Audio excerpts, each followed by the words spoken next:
Hey everyone, good morning for those based in the US, good evening and afternoon for those in Palestine and across the ocean. Welcome to the latest Shabaka Policy Lab. My name is Tariq and I'm Shabaka's US Policy Fellow and the host of our Policy Lab series. So today we're going to be, today's discussion actually conveniently falls on the 1-year anniversary of the introduction of the Block the Bombs Act, and at a moment when calls to condition or cut outright US military funding to Israel are gaining real traction in Washington. So for decades, the unconditional flow of US weapons to Israel was treated really as politically untouchable, basically a pillar of the so-called special relationship that few members of Congress have ever really been willing to seriously question. But over the past year and amid Israel's ongoing genocide in Gaza, that consensus has really come under growing pressure from grassroots organizing, from public pressure campaigns, and from voters who are increasingly unwilling to accept business as usual. And while there have been unexpected shifts on the right with an America First movement that is fracturing over the unconditional relationship with Israel, the Republican establishment really hasn't budged, save for a few outliers here and there. The Democratic Party, on the other hand, finds itself in a real identity crisis. Some Democrats have recognized the demands of their voting base and are adopting calls to condition or cut US military support to Israel.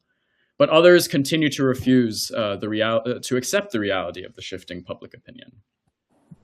So that raises a deeper question, and it's the question at the heart of today's conversation. That question is the Democratic establishment actually beginning to confront the US-Israel relationship as a system of impunity? Or are we mostly seeing a shift in rhetoric? In other words, a way to acknowledge public outrage and placate disillusioned voters while signaling a modicum of concern while leaving the underlying relationship fundamentally intact. To answer these questions and a lot more, I'm joined today by Josh Ruebner and Ahmed Moor. Josh is a policy director at the Institute for Middle East Understanding Policy Project and an adjunct lecturer in Georgetown University's program on justice and peace. Ahmed is a Palestinian writer born in Gaza. He's a fellow with the Foundation for Middle East Peace and an advisory board member of the US Campaign for Palestinian Rights.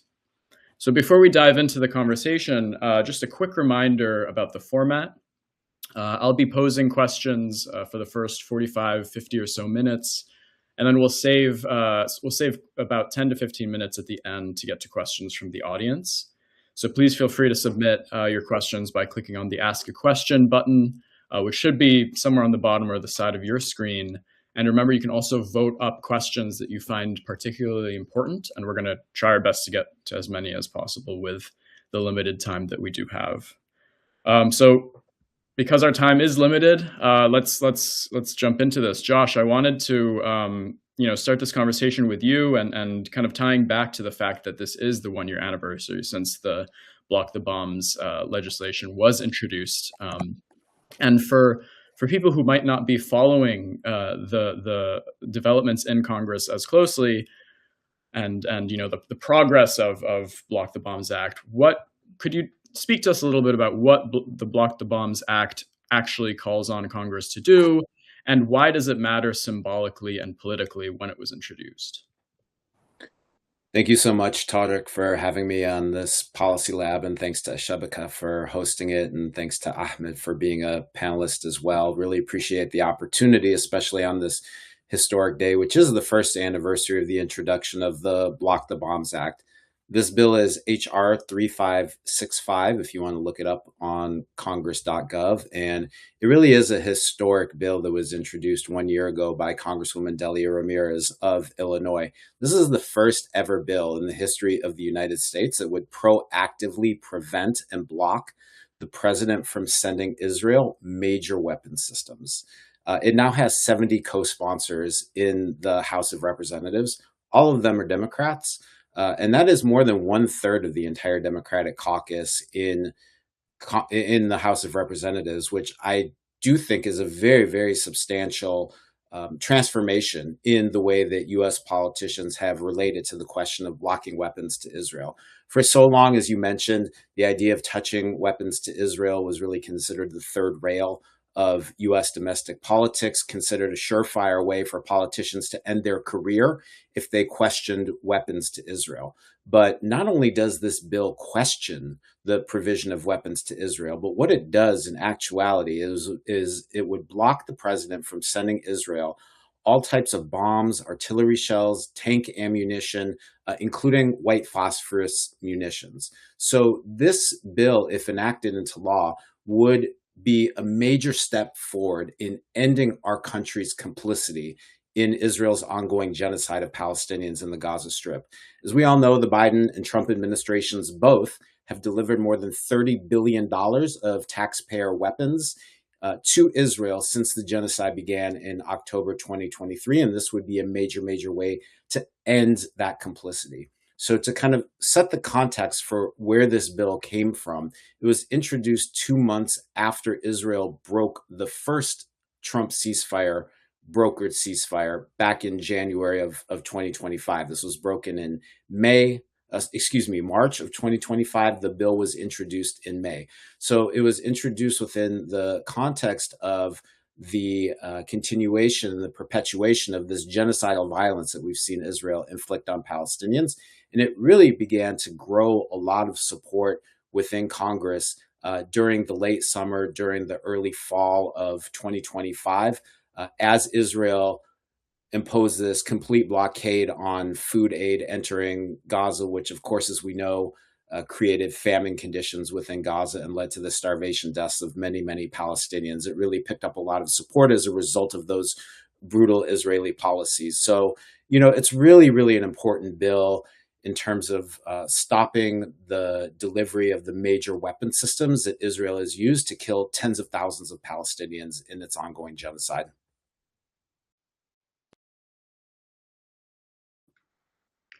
Thanks, Josh. Kind of sticking on that point of like you said, how even the concept of just conditioning military funding to Israel, let alone cutting it or an arms embargo outright, was once treated, as you say, as a political third rail in Washington. Ahmed, I kind of want to go to you and could you paint a bigger picture of whether you think that taboo has meaningfully broken, or has it really only weakened rhetorically? I mean, we see the introduction of this act, and we see the public opinion shifts that have been going on across the country. But can you tell us a little bit about what you're seeing in terms of whether our policymakers, whether they're on the right or the left of the aisle, are actually recognizing that this has become an issue that they need to break with? For sure. Thanks, Tariq, and thanks, Josh, as well. And thanks to the Al-Shabaka team for organizing this panel discussion. The question of taboos, I mean, for me, that resolves to a question of imagination. Just a few years ago, and I think other people who've been steeped in this conflict for a long time, may have believed that the idea that we'd see the almost total diminishment of Israel standing in America happen in such a short period of time is potentially impossible. I just didn't believe it would happen in the way that it's happened. Of course, genocide has awakened a lot of people to the realities of Palestine, Israel, and I think if the basic assumption is that most Americans are decent people, this is my assumption, most Americans are decent people who seek policy that more or less conforms to their values. I believe that change would happen. I just didn't believe it would happen as quickly as it has. And what the past few years have demonstrated to me is just that I also bought into the idea that Israel's support in America was basically immovable. That I accepted that premise just as somebody who's been exposed to that idea for decades now. There's no moving the Democratic Party. There's no moving the Republican Party. And so the past few years have been, for me, a learning experience, and also present kind of a challenge to my own imagination. What can we push for? What can we do? So, more directly to your question, is this change real? Is it permanent? I think the fundamental change in American public opinion, which is informed by facts on the ground, I think that's permanent. because the facts are real. Israel has perpetrated a genocide in Palestine. Israel does treat Palestinian life as cheap across the board. And so to the extent that that change in public opinion is durable, I think we will have durable and longstanding change in public policy. I can't really speak to the sincerity of lawmakers, who vote in ways that accord with American values today. And again, American values concretely, we aren't a pro-genocide country. We don't seek the mass murder of children, those kinds of things. Because the public opinion change is durable, I think the policy change will be durable. But it also requires engagement with the electoral process.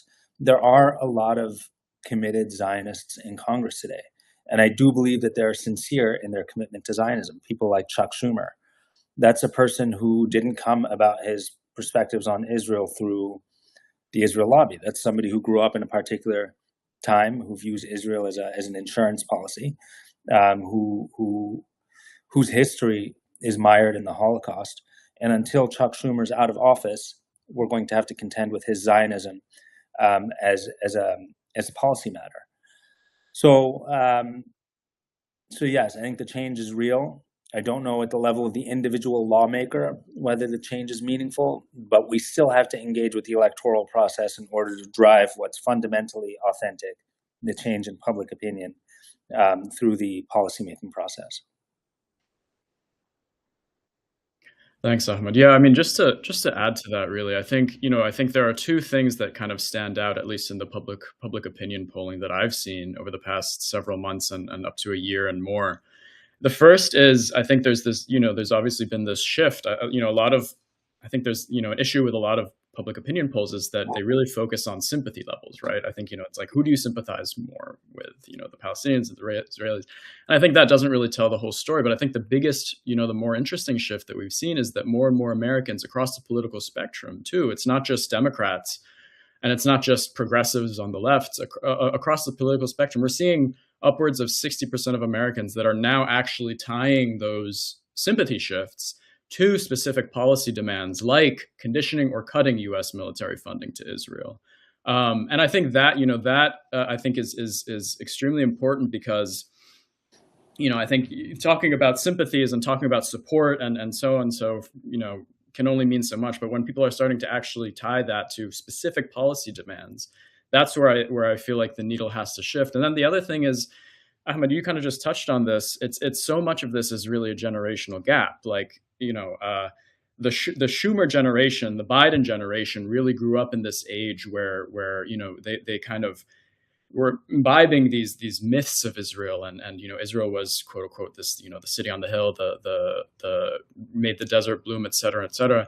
The new generation that's coming into office and that's taking the reins of power very gradually, and this is taking a long time, but they see Israel as completely different. They see Israel as a genocidal state, at least as the quote unquote bad guys. And I think, that's why I think that, the policy change process is obviously slow, but so much of it is going to depend on this new generation stepping onto the stage.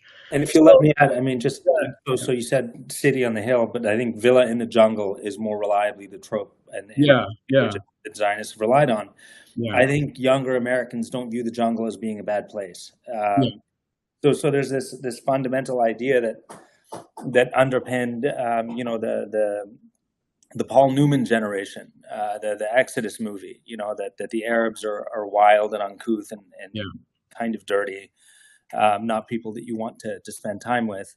And you're seeing that the conditions that allowed Zionism to thrive in America just don't apply in the same way when you talk to younger people. Mm-hmm. Younger people don't look at the Middle East with a degree of fear and disapprobation that maybe past generations have. Again, so the environment's changed. Yeah, 100% agree. Yeah, I think, and that kind of like leads me into my next question and kind of just like going back to, okay, so like what can be done about it in terms of policymaking?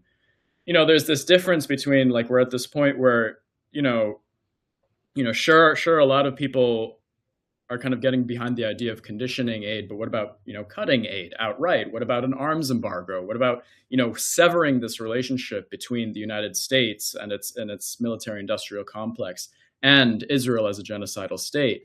So, Josh, I guess a question I have for you is can you explain to us why it's important to differentiate between conditioning military funding and military support versus an outright arms embargo, and how that, what role kind of that plays in deterring Israel from engaging in occupation and genocide and forever wars? Yeah, that's a really great question. I think it's important that we're all on the same page in terms of definitions and what the different tools are in the toolbox available to members of Congress. So when we talk about conditioning weapons to a country, we're really talking about imposing preconditions on a country before it gets the weapons. So in other words, this country must do X, Y, and Z before they get these weapons, right? So if we look at the context of Israel, for example, members of Congress could impose a condition on further weapons on ending Israeli military occupation of the West Bank, including East Jerusalem and Gaza. That would be a condition. We can also talk about what's called end-use restrictions in U.S. terminology. This is when Congress puts a restriction on how the weapons they give to a country can or cannot be used, right? So country A could not do B, C, D with these particular weapons. In other words, there could be end-use restrictions saying Israel cannot use these weapons in the West Bank and Gaza to enforce its illegal military occupation, or Israel can't use its weapons to torture Palestinian children in detention, for example. Those are examples of end-use restrictions. So those both things are not about cutting off weapons. Those are about either imposing conditions or end-use restrictions. If we talk about actually cutting off weapons, we need to talk about block the bombs, for example, which would cut off completely vast expanses of different weapon systems that Israel uses to inflict this genocide against Palestinians in Gaza. Or we can also talk about a complete cutoff of weapons, which would be an arms embargo. And I guess to kind of stick with you, Josh, for a kind of related question. I mean, there are existing U.S. laws like the Leahy Law, the Foreign Assistance Act, arms exports controls, right, that should, in theory, at least condition U.S. military support for Israel. In your opinion, is the issue that these laws are, inadequate and we need better bills like potentially block the bombs, or is it a matter of a will for enforcement, right? If at the end of the day, even if these laws are exist on the books, and if other legislation is introduced, what's the point if the government is ultimately unwilling to enforce these laws? Yeah, we do have excellent laws on the books. The problem is implementation. The problem is enforcement.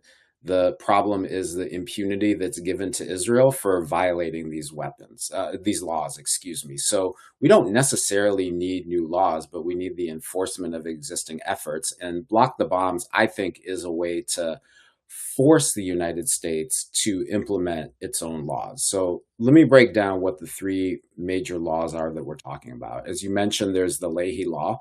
The Leahy Law is a very good micro-targeted sanction that is specific to sanctioning a military unit of an army that engages in gross violations of human rights.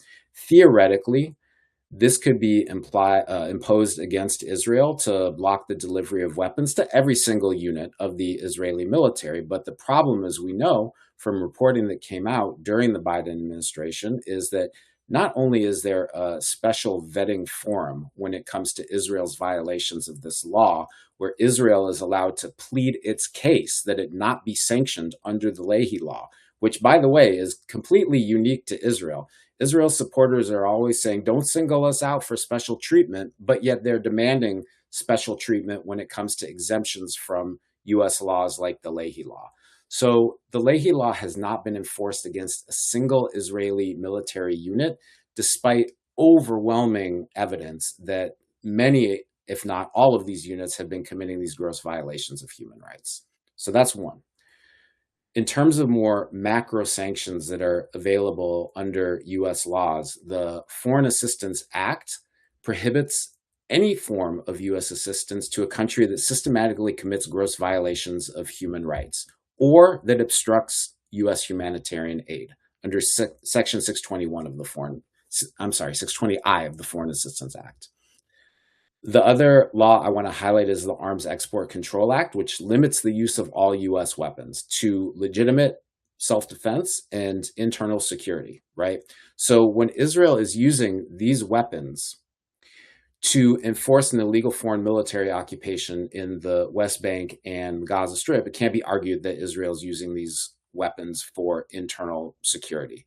And of course, the commission of war crimes, crimes against humanity, and even genocide can never be considered legitimate under US domestic or international law.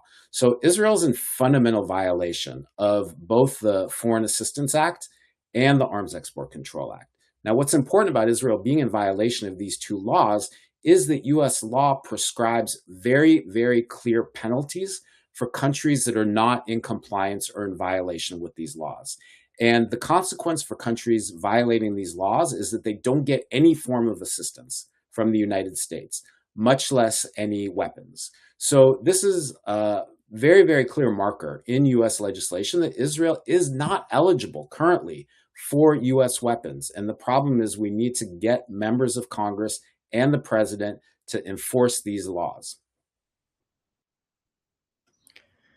So I think, thanks, Josh. I think I'm going to want to hear both of your opinions on this, but I see someone has already dropped a question on this in the chat, and I think, we talked about this in our planning call at the beginning of the week, and over the past several months, there's been growing calls by Israelis and supporters of Israel. We've heard Netanyahu talk about this. We've heard Lindsey Graham talk about this. And what they're talking about is recognizing the need for Israel to, quote unquote, decouple itself from dependence on the US when it comes to its military, right? And I think that, there have been calls from the Israeli right for decades, actually, to reduce their dependency on US military support and funding.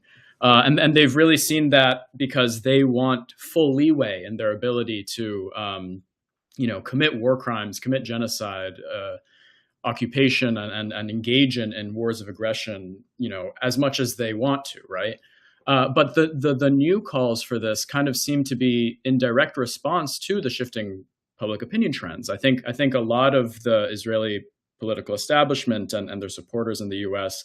recognize that they can't take for granted U.S. support and unconditional U.S. military support forever, right? And they're proposing new ideas. For example, the Heritage Foundation recently came out with a 10 to 20 year long-term plan that shifts from aid dependency to creating a new embedded partnership between Israel and the U.S. military-industrial complex. So it becomes harder for Americans who oppose that relationship to fray it, and so that Israel can, by being more self-dependent, get away with more and just kind of like cut off any issues they've had with logistics and munitions procurement, et cetera.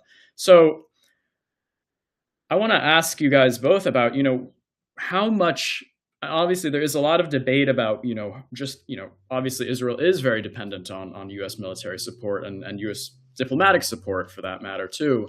But when we're talking about both conditioning US military funding for Israel and an outright arms embargo, how much do you guys think will that actually affect Israel and deter Israel in the long run, in conjunction with Israel's process of trying to detach itself from this dependency relationship? Ahmed, maybe we could start with you, and then Josh, I'd also love to hear your thoughts on the policy side. We're justified in assuming bad faith, cynicism, lies generally when we hear that argument coming from everybody in the pro-Israel camp that Israel is better. And you see this, there's a J Street blog, but it's also Benjamin Netanyahu, where they describe, the emergence of a self-sufficient Israel as being good for Israel. Israel, I'll be reductive, is hardly a real country without the United States' massive financial, but other support. And that goes to things like the way in which we subsidize their borrowing, their sovereign debt, which is kind of an arcane issue and a little beside the point here. But the idea that Israel could be self-sufficient without direct injections of American support, which may manifest in any number of ways, is laughable now, given how much that country likes to invade other countries and fight these prolonged wars. And so I think that argument is just specious on the face of it.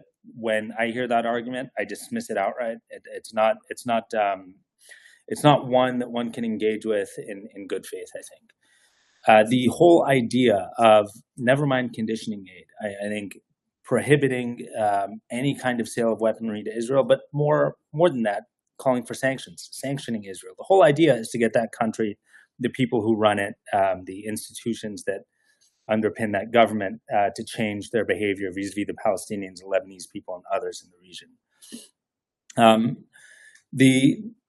I want to go back to the discussion that, if you allow me, that Josh was having about the rule of law. I mean, we have laws on the books in the United States. We don't. So block the bombs is a fantastic new law. We also have laws that prohibit participation in genocide. I think what we need to also discuss, in conjunction with the new legislative undertakings by Democrats and hopefully Republicans before long, is that this country has ceased to be a country which is reliably kind of aligned with the rule of law. We no longer can rely on our elected officials and others to comply with existing laws. And so the question of how we bring enforcement, or how we force enforcement in different forums, is one that I think is very meaningful when we're talking about legislation generally. There is the Leahy Act. We saw the Biden administration willfully, openly break the law for political reasons. And so this discussion only develops meaningfully when we talk about enforcement, only develops meaningfully when we talk about enforcing the rule of law domestically. There's a question also that somebody asked in the chat, Faris Khandour, about Thomas Massie.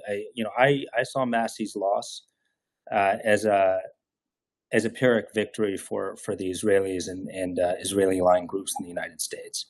I think if the Israelis have lost the Democrats, Massie's loss may precipitate a similar shift in Republican opinion, and we may see that the $35 million that were spent in that race may have purchased a different kind of outcome for the Israel lobby, but it may take 2 or more years to manifest in a way that really bites for the Israelis.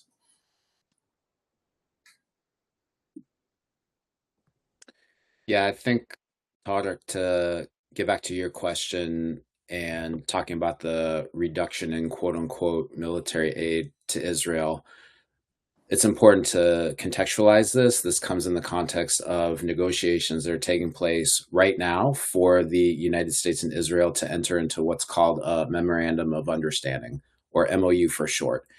To step back even further, ever since the Clinton administration, the United States and Israel have entered into these decade-long secret negotiations where Congress has absolutely no role or oversight in creating a framework for the amounts of weaponry that we're going to provide Israel over the course of the next decade. And ever since the Clinton administration, there's been 3 of them signed so far. After Clinton, there was one in the George W. Bush administration and another in the Obama administration. Every single one has resulted in an increase in annual weapons that we provide to Israel. And so now that the 4th MOU is being negotiated between Trump administration officials and Israel as we speak, and as taxpayer-funded weapons to Israel is becoming more and more unpopular across the political spectrum, both among Democrats and Republicans, we are seeing this new strategy that Israeli Prime Minister Benjamin Netanyahu is engaging in when he goes on 60 Minutes and he talks about ending U.S. military aid to Israel. But as we wrote in a policy memo that we published on our website, this is a bait and switch. This is not ending U.S. support for Israel militarily in any meaningful way. And in fact, if you look at the think tank pieces that have been proposed by the Foundation for Defense of Democracies and also the Heritage Foundation that you mentioned, Tariq, they actually talk about increasing the amount of U.S. subsidization of weaponry to Israel by 60% over and above what we already give in terms of the $3.8 billion. So how does this bait and switch work? What Netanyahu is talking about is decreasing what's known as FMF, or foreign military financing. This is the official budgetary term for U.S. taxpayer-funded weapons to a country. Instead, what he wants to do is he wants to increase the co-production and the co-development of weapons between Israel and the United States. This is something that has already been taking place, especially over the past decade, as the United States and Israel have jointly developed and jointly produced these anti-missile systems that's in Israel's arsenal right now. But if you read the FDD and the Heritage Foundation think tank proposals, they want to greatly expand the collaboration between Israeli weapon makers and US weapon makers to include AI, border control, surveillance. And basically what this means is that Netanyahu and his allies in Congress, like Senator Lindsey Graham of South Carolina, want to export Israel's dystopian model of control over Palestinians in the occupied territories and bring that model to the US weapons industry as well, to promote Trump's nativist, xenophobic, racist, white supremacist agenda. So it's an extremely, extremely dangerous proposition, and we have to fight against this notion that the United States and Israel should be collaborating more. As Ahmed said, we should be getting towards sanctions. We should be imposing comprehensive sanctions on Israel because it is a genocidal apartheid regime, because it's in violation of the International Court of Justice's recent advisory opinion stating that the military occupation of the West Bank and Gaza Strip is illegal and has to be ended right away, and that third country parties like the United States have an obligation not to render aid or assistance to Israel in maintaining this illegal military occupation. So we absolutely need to be talking about comprehensive anti-apartheid sanctions on Israel rather than on strengthening the bonds between the weapons manufacturers in both countries. Yeah, I want to stick on that because there seems to be this clear divide within the Democratic establishment, within the Democratic Party, that between the Democrats, like for example, Rahm Emanuel, who are recognizing the shifting public opinion and are coming out and saying, okay, yeah, maybe the U.S. should stop giving Israel free weapons, but Israel should buy American weapons on the open market just as other countries do. And then there are other Democrats coming from the left and more progressive positions that recognize that, like you're saying, Josh, no, Israel is a genocidal state and should be treated as such. And that's, that entails a lot more than conditioning military funding. It entails a full-on arms embargo. And it entails, like Ahmed was getting to, actual sanctions and prosecution and all that. Could you talk to us a little bit about that divide within the Democratic Party and how that's playing out? And in the, I guess, because we're basically in the lead up to midterm elections, and there's been several interesting campaigns so far. Could you just talk? I want to hear from both of you because I know you both kind of been involved in different parts of the country on this. But tell us a little bit about how that's actually playing out on the ground in terms of that division between the establishment Democrats who see this as just a way to reshape the U.S.-Israel relationship, and other progressive Democrats who see this as time to cut off that relationship.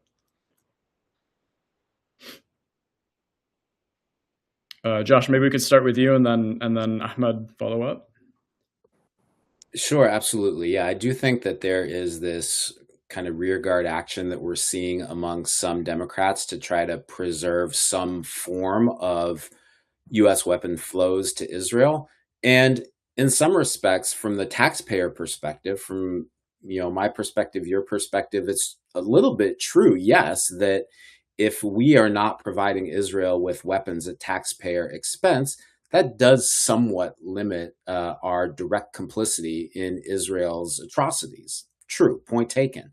However, when you look at U.S. law, there's no differentiation between giving a weapon and selling a weapon to a country that's in violation of the Foreign Assistance Act and the Arms Export Control Act. There's absolutely no differentiation. It says all forms need to be cut off. That includes deliveries, sales, any form of US foreign assistance, any licenses. It's a complete cutoff. So when members of Congress or candidates for office are talking about Israel's wealthy enough, they can buy their own weapons, we don't need to subsidize them as taxpayers, it's not going far enough. It's a neglect of their duty as elected officials to enforce the law as it's written. And as the laws are written, it requires a complete cutoff of weapons to Israel. Anything less than that, even selling weapons to Israel, is a dereliction of duty and a violation of the rule of law that has to be confronted.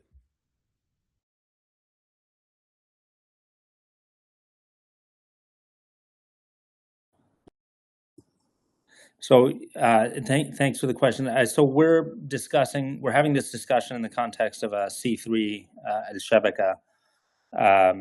So I want to be just very clear now that none of this is an endorsement of candidates and that we're not talking about campaigns in the context of advocacy.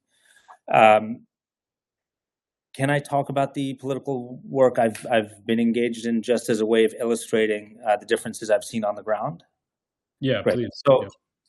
So I was active in the RAB campaign. So Chris Rabb is an insurgent here in Philadelphia who successfully won in his primary. I live in the bluest district in the country.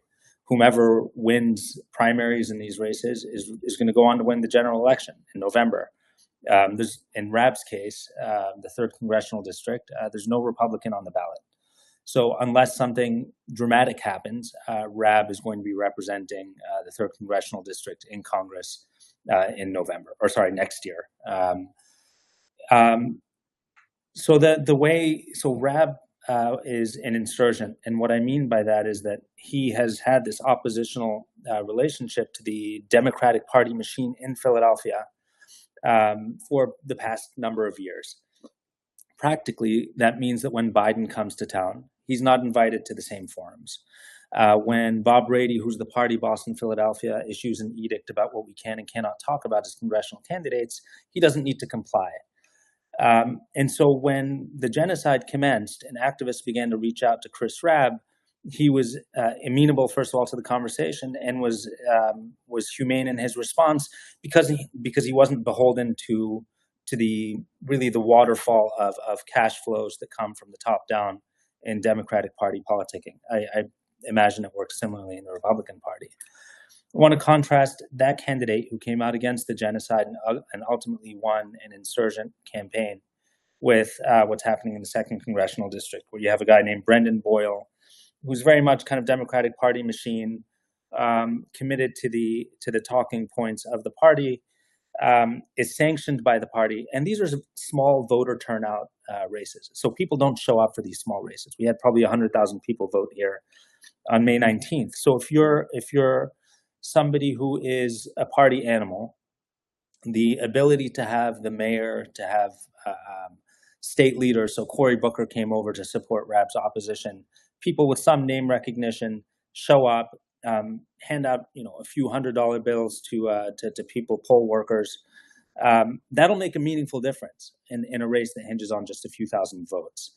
What I'm leading up to is that the low voter engagement in a lot of these races allows the ossified nature of, the ossified Democratic Party to wield its weight, even though the party apparatus is really, really superficial. And so when you have people who are deeply engaged on the issues, who are willing to knock doors, you have a different kind of outcome, as we saw here in Philadelphia. I think the only way that you meaningfully change things for Brendan Boyle, who, I don't know, may really actually love Israel, is by challenging the party apparatus, by showing that actually you're going to lose because the party's penetration into the neighborhoods that need to be mobilized is very, very superficial and low.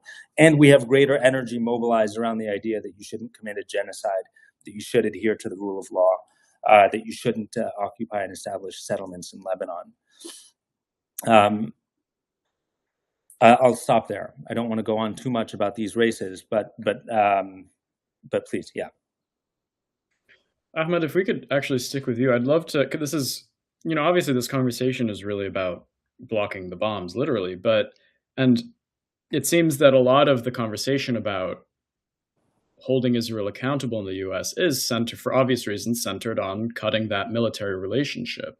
But you kind of touched on this a couple minutes ago in that, deterring Israel from engaging in occupation, deterring Israel from engaging in genocide is going to mean a lot more than just cutting off the weapons supplies. What are some other means of holding Israel accountable that are on the table or that people are talking about? Prosecution, sanctions, and do you see the same or comparable levels of support from Americans on those topics? So just real clear, somebody said, did I say Cory Booker supported Rab? I didn't. That didn't happen. Cory Booker supported the opposition. In terms of how we hold Israel accountable, we hold Israel accountable by holding Israel accountable, first of all. How do we do that? We hold Israel's supporters accountable. So when Antony Blinken violates U.S. law to suppress a State Department report in violation of the Genocide Convention Implementation Act, which is a U.S. law, we should be encouraged to say, no, this is a country where we observe the rule of law. We take that very seriously. Antony Blinken should be investigated for violations of U.S. law in his official capacity as Secretary of State. Let's investigate him. He is not immune. He's not somehow immune to the charge that he violated U.S. law in order to give support to genocide. So I think we have to take our existing laws seriously. We have to be serious about calling for accountability, and that's not a Democratic Party posture typically. Obama popularized and entrenched this idea that we don't look backwards, we look forward. And I think that idea is ultimately destructive. Without accountability, we don't have the opportunity to clear house. You have people like Brett McGurk and Jake Sullivan, who are, again, orchestrators of the genocide in Palestine, talking about advising the next administration. That's not accountability. In order to get real accountability for Israel, in order to ultimately sanction Israel and hold the leadership in that country and other people who've directly perpetrated war crimes accountable, we need to say we're going to hold their supporters in America accountable. And that only means the rule of law and applying the existing laws evenly across the board. So I think, I started this conversation by talking about my lack of imagination and thinking years ago, American support to Israel is unshakable, and the Israel lobby is probably insurmountable as a political force in my lifetime. I've been proven wrong already. So let's commit to more imaginative approaches to resolving this issue, which means prosecuting perpetrators of war crimes, domestic and foreign, in American courts.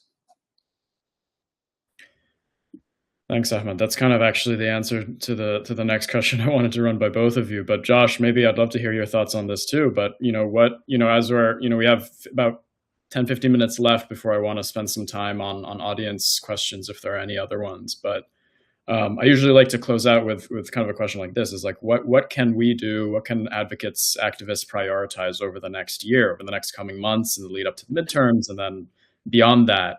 When it comes to advocating for existing bills, pushing for whether it's stronger demands or targeting specific members or continuing shifts in specific areas of the broader narrative around U.S. complicity. What are your thoughts on that for our audience?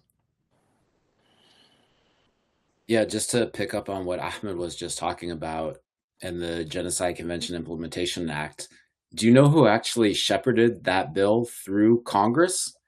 It was Senator Joe Biden. He was the one who helped shepherd through Congress the law that made the commission of genocide a federal crime in the United States. So how ironic is it that some 30 years after he sponsored this legislation, he would be responsible for aiding and abetting the commission of Israel's genocide of Palestinians in Gaza? This was actually the foundation of a lawsuit that was brought against President Biden, against Secretary of State Antony Blinken, against NSA Jake Sullivan, and against Secretary of Defense Lloyd Austin in federal district court in San Francisco by the Center for Constitutional Rights. Now, unfortunately, when these people were in power, the judge ruled that there was a very plausible case that these four were aiding and abetting Israel's genocide of Palestinians in Gaza, but it was dismissed on the political doctrine question, meaning that they had some sort of immunity from the judicial branch examining this question while they were in office. I think it's a very good legal question to see if this could be retried now that they're not in office. So there's a political component to it. Blinken, Sullivan, McGurk, Feiner, everyone who at a high level was complicit in expediting these tens of billions of dollars of weapons to Israel during its genocide, despite the fact that they knew they had incontrovertible evidence that these weapons were being used to commit atrocities, these people should be banished from any position in any future administration. And we're seeing how they're trying to work their way back towards acceptability within the political mainstream. We're seeing now Jake Sullivan, for example, shedding crocodile tears about how he was supposedly kept awake at night by the fact that Palestinian children were being obliterated, more than 10,000 of them. But that's because of the decisions that he took. That's because of the weapons that he expedited to Israel over the course of this genocide. So you can't cry crocodile tears about that now. No. With the Democratic Party, the public opinion in this country has shifted to the point where everyone is just revolted by our support for this live stream genocide, and there's no going back. And those who enabled it not only don't get positions in the next administration, but they also need to be held accountable legally. Because under the Genocide Convention Implementation Act, it's not just the actual commission of genocide that is a federal crime under US law, but it's aiding and abetting in the commission of genocide that is also a federal crime. And they absolutely need to be held accountable for aiding and abetting that federal crime of genocide. In terms of moving forward, in addition to Block the Bombs, there are a number of important legislative initiatives taking place to further hold Israel accountable and further change US policy. So Congresswoman Rashida Tlaib has a resolution that condemns Israel's ongoing genocide and seeks to end US complicity in it. That's another resolution, HRES 876, that people can organize around and get their members of Congress to support. After Congress comes back from their Memorial Day recess, the first week of June, Congresswoman Tlaib is also going to be forcing a vote in the House on a war powers resolution to end US complicity in Israel's war and ethnic cleansing of Lebanon right now, which has killed more than 3,000 people since March, which has displaced more than 20% of the entire country, and which Israel is exporting explicitly its genocidal model from Gaza to Lebanon and saying that they are going to implement, and they are starting to implement, these same tactics of completely obliterating entire towns and villages. So this is going to be a very important vote that's taking place the first week of June, and we can be mobilizing around that vote. Do I have time for one more, Todd? Over the course of the last 2 years, Senator Bernie Sanders has forced votes in the Senate on what are called joint resolutions of disapproval. These are resolutions that are privileged in the Senate, which means it just takes one senator to force a vote on them to block specific deliveries of weapons to Israel. It's not a comprehensive blockage of weapons by any means, but it's an available mechanism that senators have to stop specific deliveries of weapons. And on the last JRD vote, which took place ironically, or maybe unironically, on April 15th, which is tax day, 85% of Democratic senators voted to block bombs and Caterpillar bulldozers to Israel. 85%. This is a virtual new consensus within the Democratic Party in the Senate that we should be blocking weapons to Israel. So as there are opportunities for additional JRDs to block specific weapons deliveries to Israel, let's make sure to increase that 85% to 100%.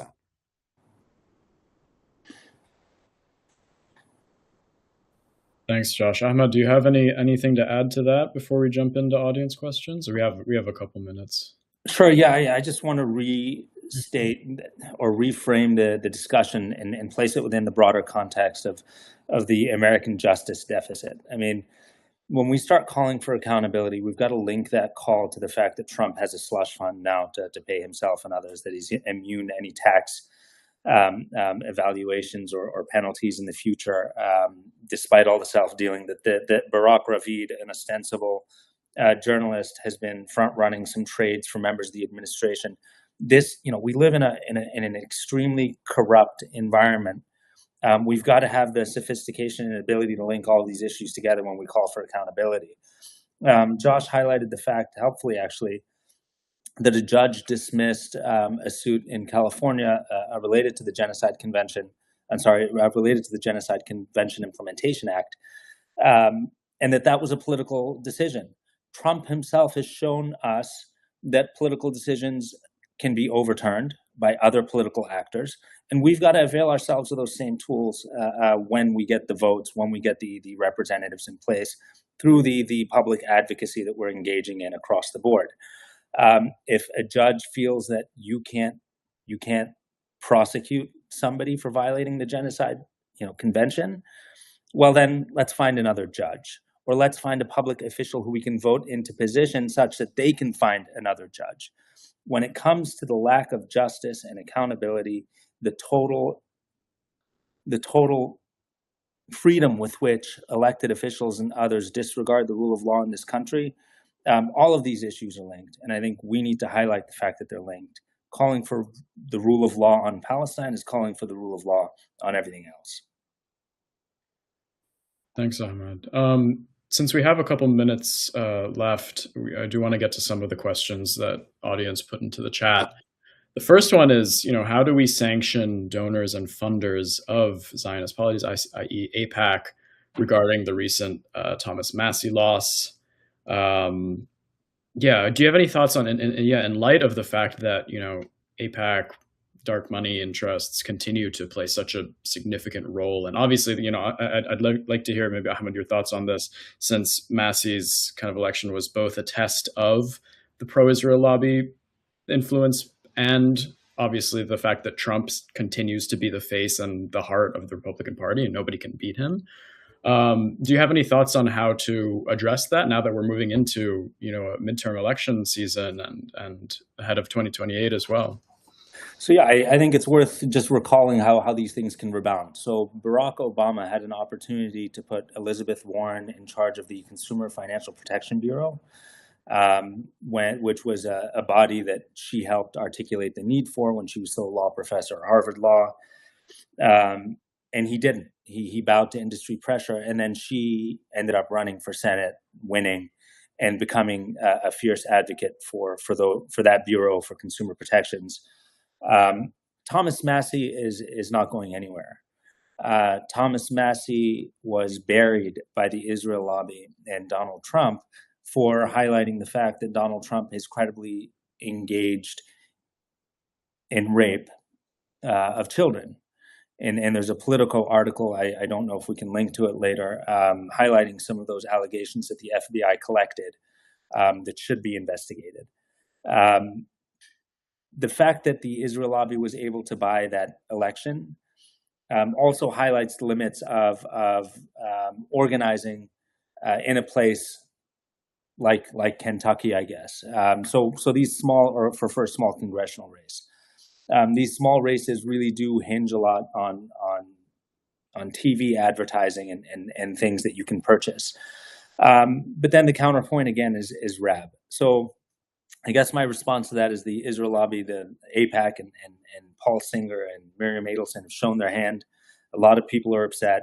Thomas Massie continues to be, as an individual, very, very potent enemy of the Israel lobby and the agenda they have here in the United States.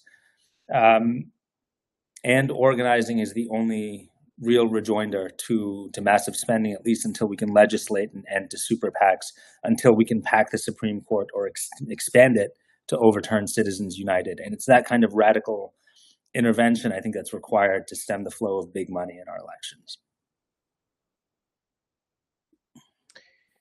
Yeah, I mean, I think a lot of the problems in our political system stem from the Supreme Court decision in Citizens United, which really opened the floodgates to unlimited spending by billionaires to impact the political system.